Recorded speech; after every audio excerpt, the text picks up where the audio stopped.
Armand Perregaux, président de la Croix-Rouge, qui est avec nous. On est ravis que vous soyez sur Alsace 20. Parlons des terrains internationaux sur lesquels la Croix-Rouge va, notamment je pense aux terrains de guerre actuellement comme la Libye. Vous savez, actuellement, il y a aussi de plus en plus de catastrophes dans le monde, des catastrophes naturelles et aussi des catastrophes qui sont initiées par l'homme.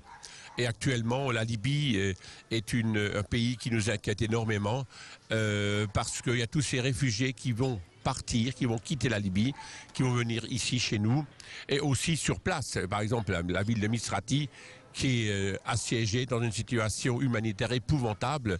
Et d'ailleurs, la Croix-Rouge française a affrété un bateau il y a quelques semaines, qui est donc allé là-bas apporter donc des dizaines et des centaines de tonnes de produits humanitaires. Quand vous dites la Croix-Rouge, c'est le Croissant Rouge dans les pays musulmans? Dans les pays musulmans, c'est évidemment le Croissant Rouge, mais là, dans cette action, ce bateau, c'est vraiment à la demande de la Fédération internationale de la Croix-Rouge et du Croissant Rouge, la Croix-Rouge française qui a fait ce bateau. Qu'est-ce que la Croix-Rouge fait ou a fait déjà au Japon après cette terrible catastrophe?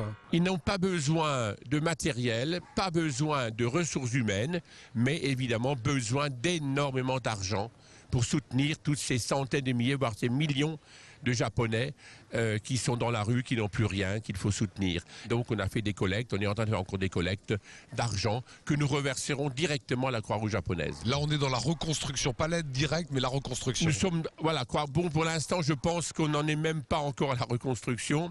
Pour l'instant c'est donc l'urgence, ces personnes qui ont tout perdu, un peuple qui est un peuple très discret, très fataliste, qui ne demande pas trop. Vous savez, une équipe de la Croix-Rouge japonaise est allée sur le terrain, a rencontré deux petits vieux assis sur le reste de leur maison. On leur a demandé, vous avez besoin de quoi? Ils ont dit rien.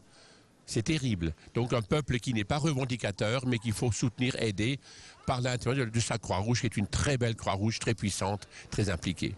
Aujourd'hui sur Alsace 20, on a parlé des missions locales, on a parlé de précarité, de prisonniers, de difficultés, des terrains internationaux. Comment est-ce qu'on peut vous aider aujourd'hui? Aujourd'hui, il est évident que l'aide qu'on peut nous apporter, c'est l'aide de dons, de l'argent. Nous avons besoin d'argent. Les gens savent que l'argent qui nous est confié arrive à destination, ici ou ailleurs, n'est-ce pas? Ça, c'est absolument évident. Et parce que vous comprenez, l'aide humanitaire en apportant des couvertures pour les emmener au Japon, ça c'est terminé, c'est ridicule. Aujourd'hui, il faut être efficace et l'efficacité, c'est donc l'argent qui est utilisé sur place par nos sociétés sœurs. Et un dernier point, si on est là aujourd'hui devant le restaurant La Camercelle, c'est que vous remerciez vos équipes de bénévoles.